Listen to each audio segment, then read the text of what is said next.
All right, what's going on? It's November. It's episode 33 of the closing table, and we are here. We are live, and we are getting ready for a big show this evening. We have not only below coming in from Texas, Mr. Hub Rigel. We have the man always, Dan Peasy of NextHome Brandywine. And coming up in a few minutes, the one and only, he's becoming a Delco legend. He's known as the king of creativity. Dan Wolf of Wolf's Superior Sandwiches will be with us in a few. But we are here also mainly to talk real estate, NextHome Brandywine. And Dan's going to start it off and let us know what's going on in the world of real estate. All right. Glad everybody had a good week. Hug, thanks for joining us again. Another version 33 of the podcast. I'm getting texts and calls already. Real estate update. We about 6 weeks back, we had a very busy stretch. We are starting to wind down. All those are going to closing. We had one today. We do have a couple listings coming up at NextHome Brandywine. Evelyn Holtzmuller just put up a house on Mary Street in Downingtown, under 300, Downingtown School District. And I will be putting one up shortly within the next couple of weeks in Westbrook Park, well-known area in Delco, in the Clifton Heights area. So look for those listings coming up. Interest rates are still high right now, and that is causing a little bit of a slowdown. They're in the sevens right now. And when we had this big push in the flurry of buyers, the interest rates went down into upper fives to low to mid sixes. So what are we seeing out there? I just saw an article today saying that we actually had a year-over-year gain in home sales, and we haven't had that in a while. So as rough as it's been this year, it did level out, and the year did end well for most people. What I'll say here moving forward before we bring Dan Wolf on is you need an experienced agent. There's a lot of disconnect going on in the field. There's mortgage companies are short-handed, title companies are short-handed. There's a Hub, we're going to get our shirts made. A lot of people that are not learned, they are new and novice in the job, and there's a lot of moving parts today. And if you have an agent like myself who trained under Dave Stinson, who knows all the nuts and bolts of the transaction, I can head stuff off before it gets to a point to where we have a bigger problem. I've been doing that constantly. It's like sowing seeds constantly. So it is important. And our team really, we won't be outworked. We always out hustle everybody, and our knowledge base is very strong. And that's why, thank the Lord, that we've done so well and held our own, because we're straightforward, honest, like we say in our ads with the Reading Royals, professional real estate. And we are well learned, and we're constantly learning as we go through year 19 for me. I have great partners in Boda Forge at CMG Home Loans. You had Dave Tomlin on. I think, Bay, you got some good insurance stuff with Mr. Let me just give Dave Tomlin a little some props. You know, last month we had Dave on, had a great conversation about insurance. And I asked Dave to get me a lead here down in the Nashville area. And he did, and I signed up with Mandy from Goosehead Insurance down here, and she saved me, and this is no BS, $150 a month on my car insurance. What's that? $1,150, another three, $1,450 a year. I mean, it's a lot of money. And I got better coverage, which is crazy. Yeah, and they're very good at looking. Remember what Dave said, they're very good at looking at coverages. One more announcement. As you can see, I'm in my LaSalle gear. My son has just accepted his entrance letter. He just got it on the 20th. We were actually down at LaSalle for a visitation day. He sat in on a digital arts class. So he will go into the School of Arts and Sciences at LaSalle University. It's a school that's been around like 165 years, part of the Big Five in Philadelphia. And it's exciting for our family. It really is. And LaSalle's a great institution. My uncle Lou went there with Tom Gola, who's a world famous basketball player and businessman in the Philadelphia region back in the 50s. So a lot of great people went to LaSalle. You can look it up. It's a great school. My son will be going next year. So we're very proud and excited for him, for his challenge. Awesome. You know, he really got his grades up. He did everything he needed to do to go where he wanted to go. And LaSalle was his choice. And he just got accepted yesterday. So we had a great day down there. Let's bring Dan Wolf on and let's talk sandwiches and sandwich shop and wrestling and a bunch of stuff. Here he is. There he is, the big sandwich himself, the king of creativity. That's right. What's up, gentlemen? What's up, Dan? Thank you for joining us. I appreciate you coming no problem. and give us some time. Not a problem. And congrats to you, kid, man. That's awesome. Thank you, buddy. Appreciate it. Dan, I first off, I'm super excited about this because I was a frequent customer when I lived in Aston before I moved to Nashville. And, you know, as you watch the videos, as you go through the menu, it's just like a knife in the heart missing out on them sandwiches. Ever changing, ever evolving, always growing, always doing something new. It's dude, I got to ask, like, when you were, first off, and Dan asked me this before we went live, how long is it now you've been in business? I'm thinking like 7-8 years. Nah, December 15th, it'll be 6 years that I've been in Aston. Okay. If you want to get technical, November 1st was the day that I took occupancy of my Aston shop. Okay. So, and I actually just signed a 10-year lease extension there. Wow. That's whoa. Yeah. It was a deal between me and the landlords.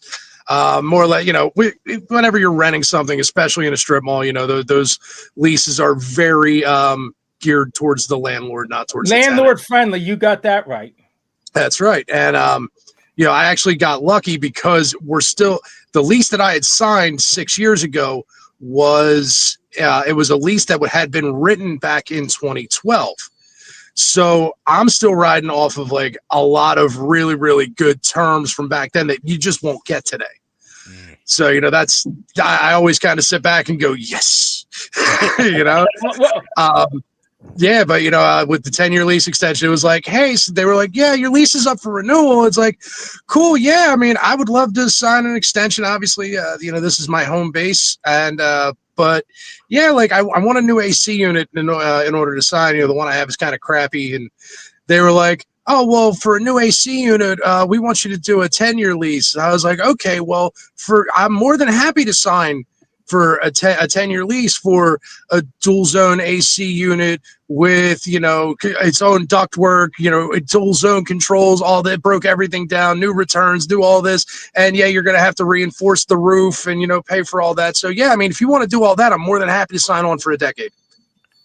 And they sent me one back. They're like, okay. Well, wow. It's all fair, right? You're a good tenant. You draw people to the complex. They lock you in, right? Good representation, good business. It's a win-win for the commercial real estate people and yourself. Because as you know, for us that are, and I rent as well, the cost to carry your overhead cuts into the margin, and it really could be a big, and that's a very important piece. Hey, real quick, while I got the floor here, the Havertown location, that's your newer location, correct? Yep. Yeah. We opened up here. I took occupancy back in June. Believe it or not, I actually signed the lease. I think it was May 28th, which was 2 years to the day that I originally was going to take occupancy here. But life kind of worked a little funny back then. And, I had to walk away from it. So 2 years to the day, I signed the lease here and we opened up on August 10th.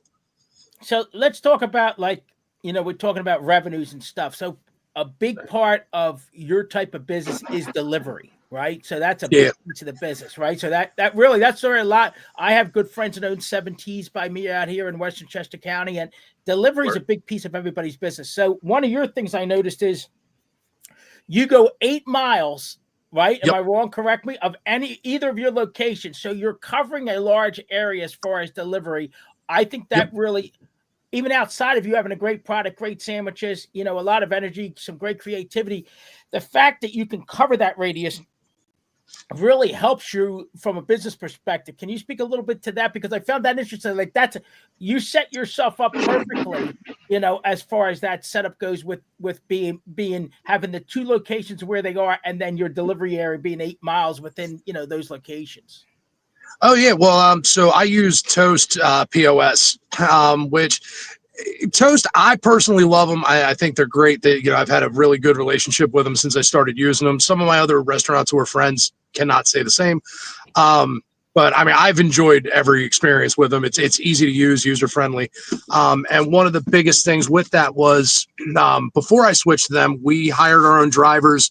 We did all that, and it's honestly, it's tough. It's tough, especially in this industry alone. Like I always joke that like the restaurant industry itself is just like it's a haven for the worst people in the world.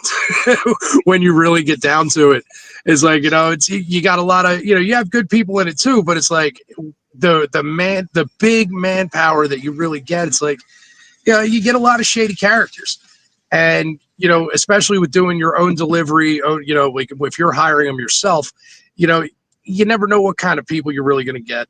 I could tell you 1,000,001 delivery driver stories that would blow your mind and make you laugh. But yeah, with this, most of the people who drive professionally and it's like their job is delivery, they all work for DoorDash or Uber Eats or Grubhub. So with Toast actually has a thing called Toast Integration, which is Toast Delivery Services, where they have a contract they just switched to Uber Eats. Before that, it was DoorDash, where if you call in an order from me, you're ordering directly from me, you're paying my price, not the 20% markup on the third parties. And anyone from the Uber Eats driver pool, which there's massive amounts of people, just one of them it pings them, they show up, they take it, any tips left to them go straight to them. It comes all out, they pull it at the end of the day, everything goes where it's supposed to be, and it's something that I don't have to worry about. Right. That's like I don't have so I don't have totally to cut that out, then you don't have to worry about that no more. Yeah, I don't have to worry about that. I don't have to worry about the overhead of, having, like back in the day, it's like, okay, on a Monday, it's like, oh, do I put 2 drivers on? Oh, okay, 2 drivers on. Yeah, now it's dead.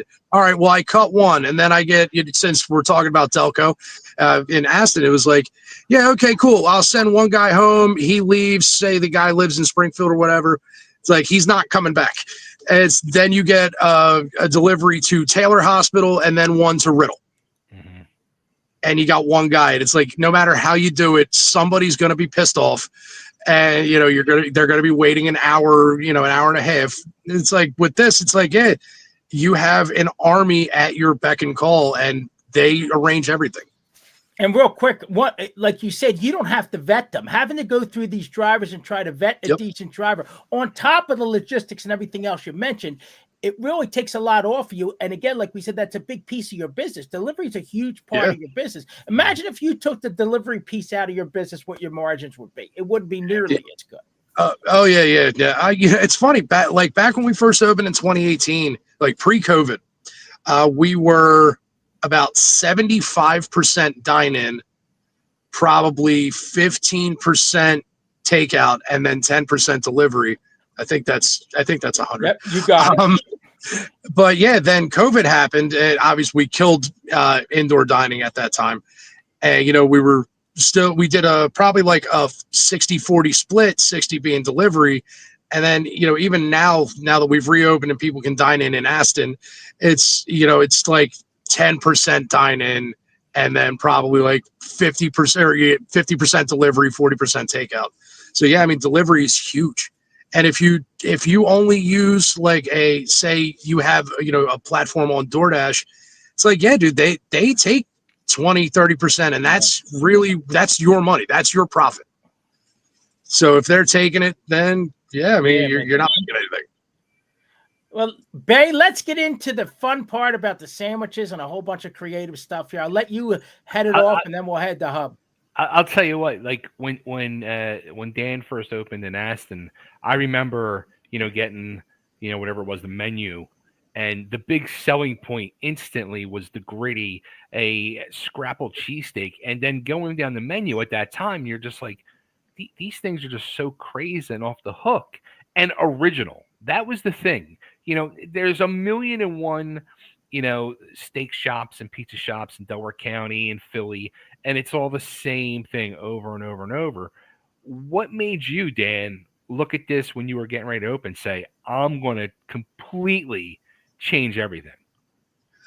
Well, because I'd worked in every kind of kitchen you could name. I'd done catering, I'd done the breakfast lunch joints, I'd done the hoagie shops, I'd done pizza shops, I'd done fine dining. Like really expensive plated things. I loved all of that stuff. And with the higher end places, it's like I could have a lot of fun. And it's like I could use wild ingredients. There wasn't really too much of a worry of budgeting, especially on the fine dining part. It's like, yeah, you can spend $100 on a case of ramps just to to make an aioli or something like that. You can do whatever you wanted. But yeah, with this, it was really just bringing everything that I had, and it's like you said, it's everybody has their place that they like to go to for a cheesesteak. Everybody has a cheesesteak. Everybody has an Italian hoagie. You can get that anywhere. It's like my goal was to be like, okay, well, I want you to leave and be like, this is the wildest shit I've ever seen. And then, oh, wow, he just did something 10 times crazier. Like, I put out the most recent ones. I did the Roscoe, which is a play on chicken and waffles. It's a waffle battered fried chicken. Okay. I named it the Roscoe after Roscoe's in California, the famous chicken and waffle joint. Okay. Then the next one was the Remy LeBeau, which was a chicken gumbo chicken steak, okra and shrimp and just everything you would get in a gumbo.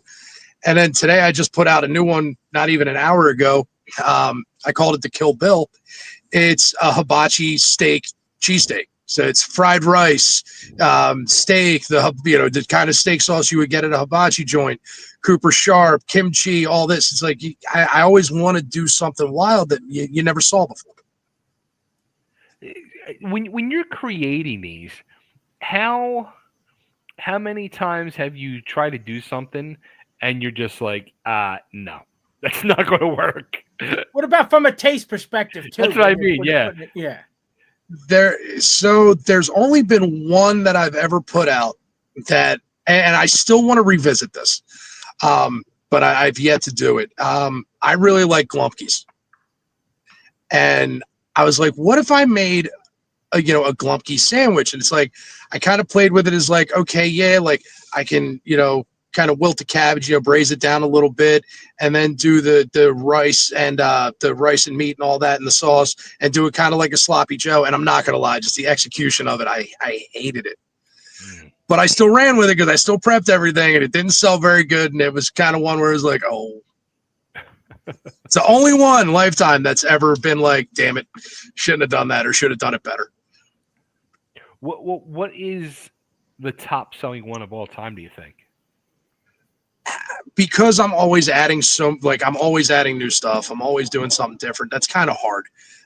If I had to say lifetime going back all 6 years, probably the De Niro, the Gritty, the Ashley, it would be probably one of those three.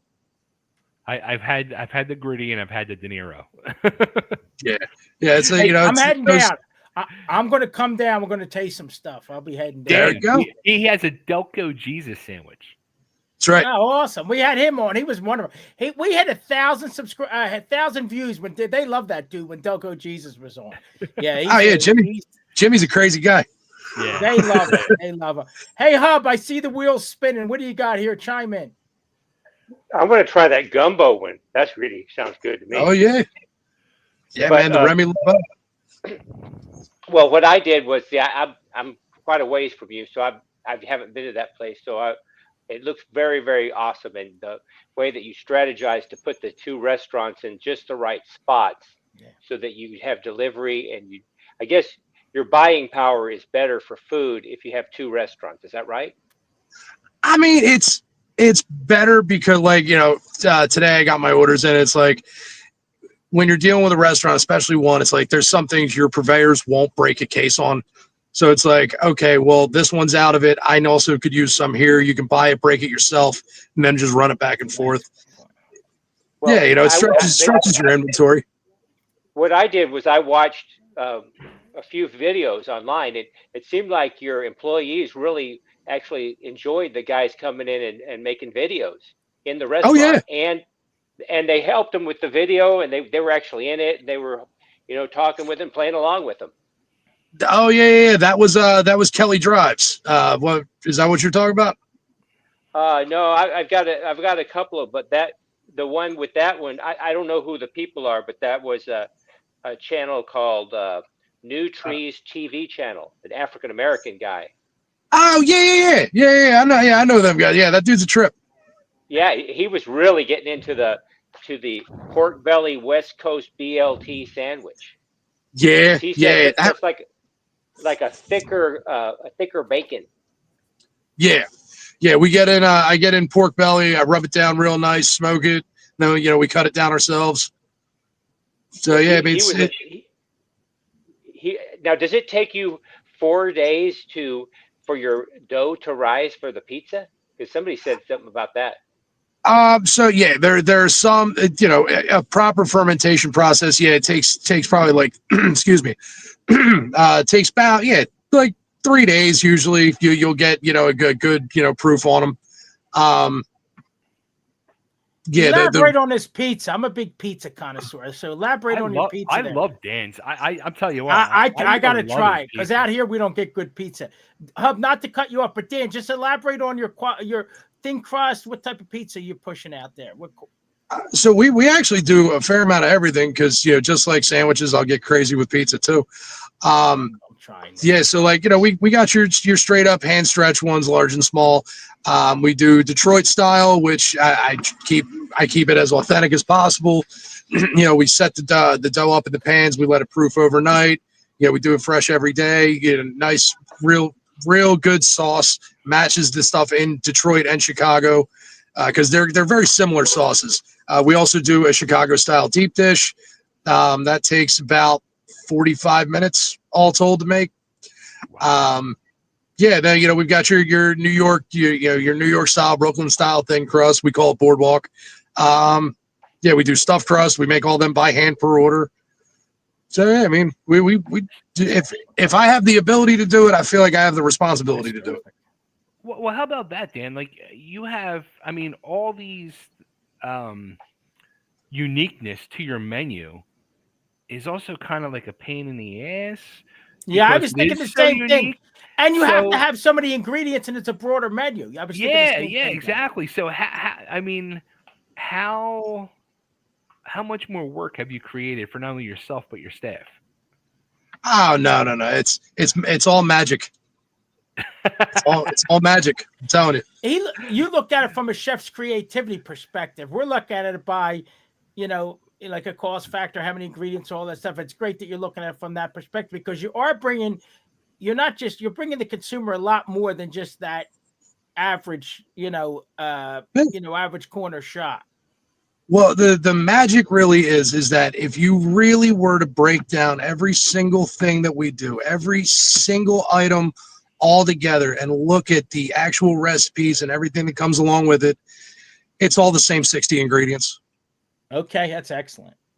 It's all the same. They're all the same 60 ingredients, just utilized in different ways. And that's where, coming from the wild fine dining, I always hated this term, but avant-garde chefery, that's where that really ties in, and that was why I was able to do the things that I do. It's like, I don't have anything that I just use for one thing. It's like every single thing gets cross-utilized in at least 3 ways, at least.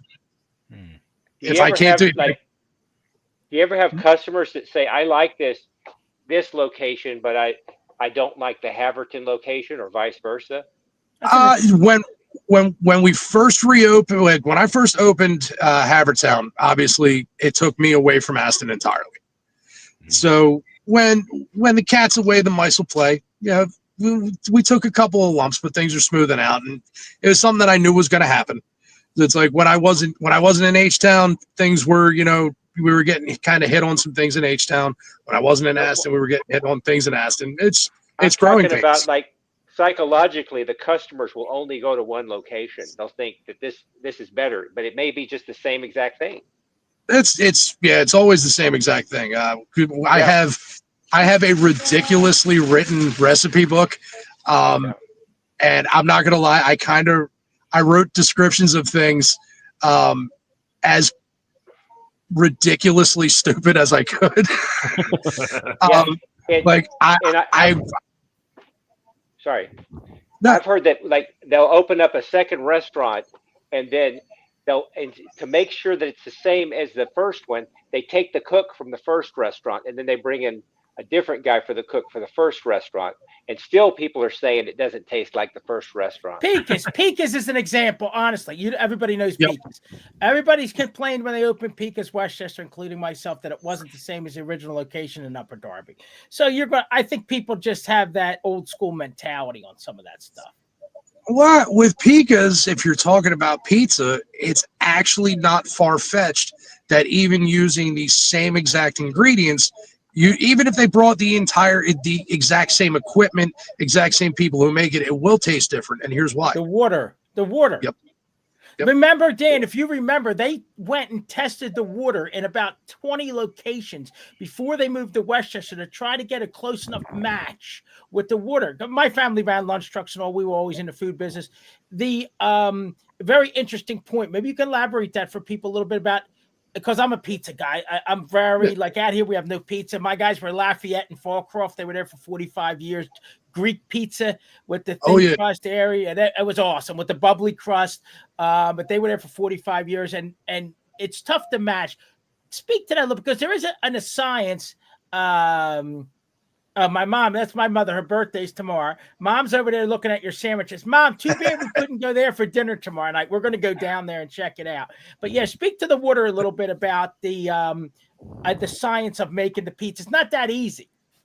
No, it's really not. I mean, it's really the thing with water and dough, just from my personal experience, it all comes down to temperature, really. I mean, that's you really have to play. I never realized until, I started, serving pizza regularly, how much your outside ambient temperature actually plays with your dough. You're like a prime example, like it's getting into wintertime. Wintertime, we will use, probably 95 to 105 degree water to make our dough. In the summertime, we're using ice cold water, like taking ice, throwing it into our water, and the dough will still come out the same. Because it's your outside ambient temperature that actually affects the chemical reactions of the ingredients. That's interesting. Yeah, that blew my mind. Oh, yeah. I was just talking about this not too long ago with my guy down at 70s, Richie, because I said the crust, Rich, is a little bit different. And Dan, that's basically the same answer I got from him about humidity and stuff like that, and the process of making the dough, how it the little inconsistencies with stuff, changes the quality of the pie and the consistency of the pie. Yeah, that's why, like, if you go to, like, say, a chain place, like, say, a Domino's or a Pizza Hut, their dough all comes in, shipped directly to them. They make it in a climate-controlled environment where everything is the same, no matter what. You're never going to have those little variables that kind of throw things off. Yeah, that's the difference between a chain and, an indie shop. When you, you know what? I was there a month ago, and I stayed at my niece's in Havertown, and I didn't even know. I was out of the loop. I didn't even realize you opened. Now, where is the Havertown location? All right, so we're on Eagle Road. Where the Manila Fire? Yeah, Manila Firehouse. Right on the freaking corner. I just sold the house there not too long ago, right near there. Yep. There you go. Yeah, we're right there, man. Right next to Domino's, actually. Let's speak to that a minute, because Havertown is known for second and third generation people, and it's very old school in Havertown. And as well as I do, there's a lot of established places in Havertown, right? And they keep going back, Havertown Pizza, all these different places. So even though you had a great representation coming out of Aston, you're coming into one of these old school, tight knit. I went to Bonner, a lot of guys over there. in a Havertown community that's just different than other communities. What was the reception like originally when you opened in Havertown? Because they could be a pain in the ass, honestly. Some of those people, old school people, coming like from a we like this because we've been going here for 40 years perspective.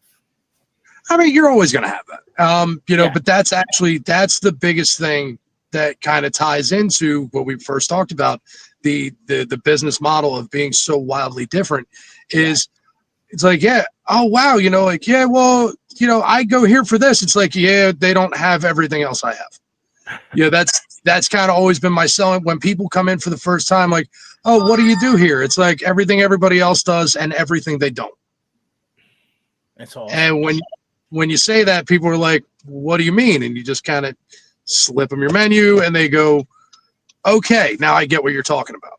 Well, here's the thing, right, Dan? So I always say, like, as a realtor, how do I differentiate myself from the competition? Because there's a ton of pizza shops, there's a ton of realtors, there's a ton of mortgage people. How do you differentiate yourself from the competition? And the way you just articulated that is damn near perfect. We do everything everybody else does, but this is, and we do everything else as well. This is our own flair that we add to it, and that makes you unique in an ability to fit in areas such as Havertown that are so old school because you're bringing such a new, fresh product, and you are differentiating yourself from the competition. It's an interesting point there and perspective on that.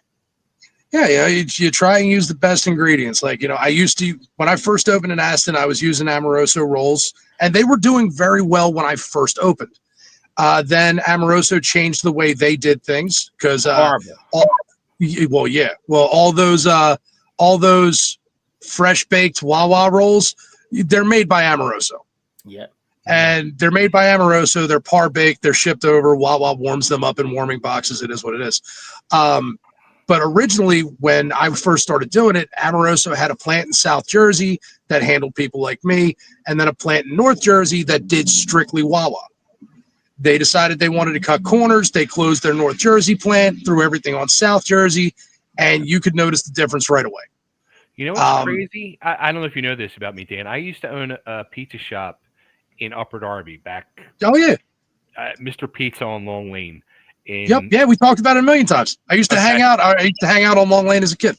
Okay, so Amoroso's used to be in West Philly, and we used to be open on Fridays and Saturday nights till 2:00 in the morning because we had the bar, the Blue Room, 2 doors down, and we would hit like midnight, and all of a sudden we'd be out of rolls, and I'd be flying down to Amoroso's on a Friday night at midnight to get fresh rolls. I knew my grandparents lived right near there, their facility in West Philly. I knew where that was. But that's not there no more. So they're only in Jersey now? Yeah, pretty sure. And I think it's only just the one plant now. Yeah, really? It is. And we used to get the rolls, if you remember a place in Chester. It was the red trucks. It was the Bruno brothers, was it? Yeah. Them? Yep, the Brunos. Yeah, they were great. Yep, the Brunos, and they closed up. And now everybody seems to be, and it'd be interesting. I love bread talk, Mom. We could talk about bread all day long. So we ran the lunch trucks, like I said. A lot of people, I think, are moving to Lissio's regionally because of the availability to get service, like you're talking about. And of course, I heard that the one in Phoenixville, they just closed up their facility over there. And some people used to use Sarcones. Again, talk about the bread, Dan, who you're using and rolls why. do you use, Dan? Yeah. I use the best rolls in Philly, baby. I use Sarcones and Aversus. Yep. Sarcones for seeded, Aversus for planes. I if you have those two things, it's perfect. So how's the availability from a vendor to get them there? Because like people, like this is where you're different, where you're not cutting corners, because people would say, well, I'll just use Lissio's because it's easier from a vendor perspective to get them delivered to my facility, right? You find a vendor who can get you what you need. A lot of people are too lazy, right? They just got one guy. Like for me, I live in Western Chester County now, probably 35 miles from your Aston spot. Yep. So they don't have a lot of vendors that will bring a certain product out, and they just use who they can use. But again, like you're looking at how do the rolls match with the product, right? And the quality and what I'm trying to do with my creativity, because my buddies are from South Philly, Sarcones and Aversus, honestly, they make the best rolls. Yeah, the only roll that I've ever had that was better than a Sarcone or on that level was probably the rolls that they make at Angelo's. Oh yeah. But they bake all their own stuff. It's like more power to you, boys. Like that's an undertaking. Angelo's Pizzeria in South Philly. Yeah. Oh yes. Oh yes. The best pizza, the best cheesesteak, and the best hoagie in Philadelphia. I still like Cash's little tiny dinner roll from their on Rittner Street. I still like it. Put some butter on those. I don't like butter, but on that, man, you heat them up a little bit. They're awesome. How about the pizza pizzazz over at Cash's? Oh God, listen. Every time I'm in, it's only the South Philly. Talk about locations. The South Philly location, the original location, is by far the best when you talk about them. Very interesting roll talk because again, it shows your quality and your dedication to being the best and trying to do things the right way to make the best possible sandwich for the customer. Well, I mean, not for nothing. Like I named myself Wolf Superior Sandwiches. I'm talking shit in the name. Yes, like, right. Like, and you're backing it up though. You're backing it up. Yeah, that's really once I put that name up, it was like you got to live up to that name. Yeah. Because it's not only my last name, but also it's my kid's last name, and then I put Superior next to it. It's like you got to come out throwing hands, like you got to. Well, one more question for me, and I'm going to bring you guys back in. When you first opened, with the competition and all, was there any doubt that crept in that says, man, is this going to fly? I mean, I'm out there with this. I'm trying to differentiate, right? So you're saying I'm trying to, just like I try to do. How can you differentiate yourself from the competition? And you were out of the gate, like you said, and excuse my French, but it was ballsy. I'm coming out the gate with this name. I'm coming out with this creative stuff. Did you have any doubt? Because again, if you don't take risk, right, you can't succeed. Like that's the thing. Like you took a risk, I took a risk, everybody took a risk when they opened businesses. You took that risk, and it's paying off for you. You made a great deal on Aston, which really helps you with your overhead. But talk about that out of the gate, saying, "Holy shit, I'm doing this," and is this going to work? Are people going to be receptive to this? Well, honestly, that when we first opened, it was a culmination of a lot of things that actually paid off. It was like, growing up in Delco. So it's like you said, you went to Bonner. I went to Bonner. Yes, sir. Okay. Also went to, what year are you? Well, I'm 05, but I went to Bonner. I went to Penwood. I went to Marple. I went to Delaware County Tech. From 6th grade on, I changed schools every year. Wow. Every single year, either aging out or moving or going to Votech. Then on top of that, you add, 10 years of playing in bars with bands. You add in, just working in the restaurant industry, which when you are, somebody in the restaurant world is, it's annually, we have 100% turnover rate. I've been lucky that I still have somebody who works for me who started in February of 2019. And she's still with me. It's like you don't see that anymore. So when you bounce around restaurant to restaurant, you get to know people. You get to your restaurant staffs form heavy relationships with each other.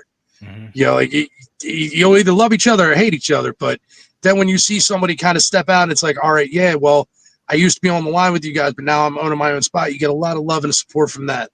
With knowing as many people as I know from going to so many different schools, it was okay. Yeah, you get a lot of support from that. Then on top of it, it's like when you are so wild and different and you have that huge network of people, and then they start telling their friends, it really worked out because of all those reasons. Now, with that being said, before I opened up that shop in Aston, that shopping center was dead. There was no cars in that lot. And for 6 weeks while I was doing everything I needed to do, because I didn't have an EIN, and I didn't have purveyors, and I didn't have anything. It was brand new.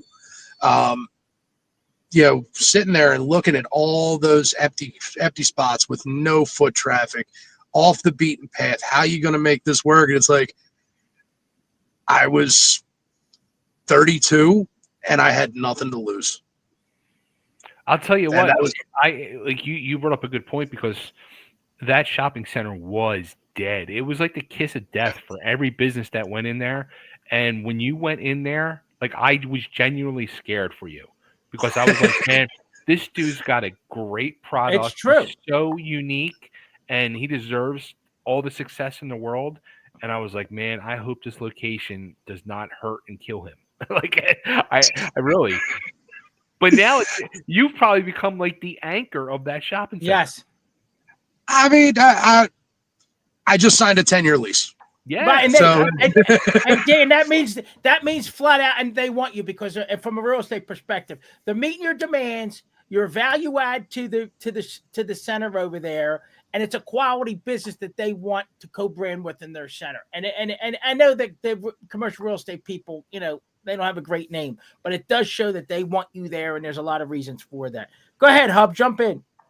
So are you a guitar player or a drummer or bass player, keyboard player? Well, so I play guitar. I was always guitar and vocals. I was a songwriter, things like that. You can find me on YouTube. I look a little different than I do now. Yeah, like my hair was short. You've aged a bit. You haven't aged a bit at all. No, nothing. Yeah. No. Mainly the look. My hair now goes down to like my lower back.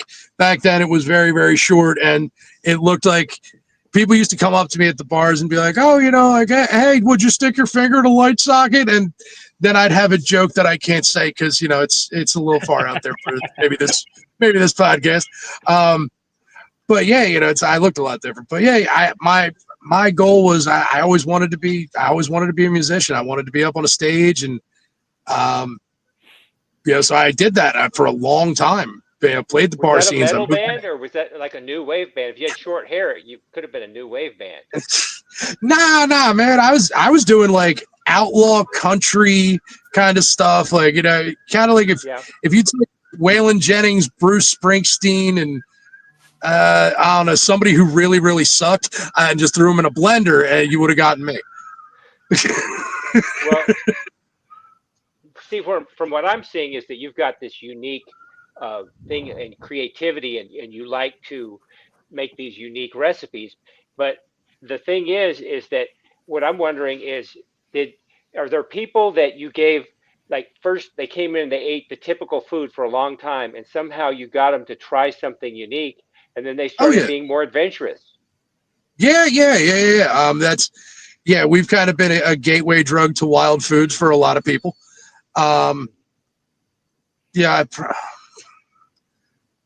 My mom probably was the biggest one, because she like eats salad and spaghetti all day, like that's what she does. She's not an adventurous eater at all. And when I first opened, she tried everything, and it was like, look at you go. How about that, Mom? There was one guy who always came in. He got just a plain cheesesteak. This was probably the first really far out there one conceptually that I did. I had a sandwich. I wanted to make Vietnamese pho sandwich. I made the consomme, shaved down the beef real nice. I had every single thing you would put in Vietnamese pho on a roll. I would dip the beef in the consomme. You get a side of it for dipping. Thing was fantastic. It was named the Pho Q, PHO-Q. And like this dude came in, and he was just a plain cheesesteak, no salt. It just the missionary style cheesesteak person. It's like he saw that. He's like, can I try that? Like, yeah, sure. So like, let's go. And he tried it and he loved it, and guy started ordering weird stuff after that. That's awesome. You converted him. Now that's the goal. Dan is not only like a pop culture guy, music guy, he's a huge wrestling fan, and he has a bunch let's get into that before we wrap up here, named after we're big wrestlers. wrestling guys. Yeah. Well, so basically everything that I try and do is like I kind of have like a theme behind everything. Like if I'm making a sandwich, especially if I'm naming it after a person, I kind of want it to be number one, I want it to be relevant to anything that's going on. Number two, I want it to be something that if that person were to come try it, I want them to be, that's what I would order, the thing with my name on it. Like every year, like this past year, I went to WrestleMania. Every year I've done, what the hell did I call it? I forget the stupid name I had for it, but basically, yeah, it was like a WrestleMania line of sandwiches. And then some of them were really, really good, and they wound up staying. Like the Liv Morgan's one of my favorites. It's shaved ribeye, broccoli rabe, pepperoni, vodka sauce, and Cooper Sharp seeded roll. You know, because she's a Jersey girl who likes Italian food. She is. So there was that. How about the RKO? The RKO. Yeah, that one became the RKO because it was out of nowhere. My meat distributor sent me short ribs by mistake. And I was like, I just got a whole case of short rib out of nowhere. And I was like, ooh, let's have fun. And so, you know, like I Randy Orton, you know, from being, where's he from? Missouri? Yes. Yeah. So it was Missouri, play on Missouri barbecue with, but I added like Dr. Pepper and a whole bunch of other stuff to it, tied it into there. And then, you know, so I built something that was the RKO. We Set got around Chubby Dudley. Come on. Yeah, he wants a chubby Dudley. Yeah. So we did talk about that. Now, the thing is, you told me you like pizza and pineapple. I do. You do. So, like, one of my pizza wrapped around a pineapple. What is it? That sounds painful. What was it? I said a pizza. That's a pineapple. Oh, this sounds disgusting. Go ahead, Dan. Speak to that. Well, so like I've actually thought about it. So like my big thing, whenever, especially when like I'm doing something to name after somebody specifically, like when Kobe Bryant died, right. Immediately went to Google's like Kobe Bryant favorite food. Pops up. Kobe liked frog legs in garlic sauce, you know, French style. And it's like, oh, nah, say what you will, it's delicious. You know, so you get basically the garlic sauce that he's talking about is a mixture of garlic aioli, honey, and basically some type of heat. So like, yeah, I made, it was garlic mayo, honey, some sriracha, mix it up. I used chicken fingers because number one, I didn't have frog legs, and number two, I wasn't sure that would fly. And yeah, it was like, all right. So I got the purple and gold. So I did purple cabbage slaw and smoked cheddar, and I kind of built it that way to truly become what I thought a Kobe Bryant would be, centered around his same food. One of the worst feelings when I'm trying to tribute somebody is like going on. It's like, yeah, you know, Samuel L. Jackson favorite food, fried chicken. Fuck. It's like you need more. You need more than that. Yeah. Yes. So give me more. Give me more, my good man. I'm gonna write up a list, and yeah, we're gonna create this. Yeah, baby. You know, put it together. What I want to hear is I want to hear about that one time that you were in a random city and you walked down the wrong street and you saw some, you know, Hungarian fella selling ganipkanovs, and you know he had some delicious sauce, and you're not sure what the name of it was because you couldn't recognize the characters in the letter. It's like, I want to tell me about that, and then I'll find it, and I can tie it in that way. Like, all right, we're gonna table that for the next one. So I got customers beating down my phone. Dan, one, thank you for coming on here. Two, let everybody know where they can find you on your socials, your restaurants. Everybody, check them out. Dan, give us the rundown of what you want people to know about the operation. We're the often imitated, never duplicated kings of creativity, coming straight out of Aston and Havertown. That's all I can say. You will not. You might be disappointed. It happens sometimes, but we'll make it right if you are. How about some of the reels and stuff? Because you got some great content, like Hub was saying. So we're out on some of the sites, some of the Instagram, Facebook. Yeah, Instagram, Facebook, TikTok. I have a half-assed YouTube page that I haven't updated in a while. Yeah, so I mean, just if you go to any of those platforms, type in Wolf Superior Sandwiches, you'll find us. And where are we finding you mostly? Havertown location? Currently, yeah. I spend most of my days in H-Town these days because my goal is to get down there to see you. My goal is to get up to you. Sounds good. Good. I want to real quick before we let him go. Go ahead.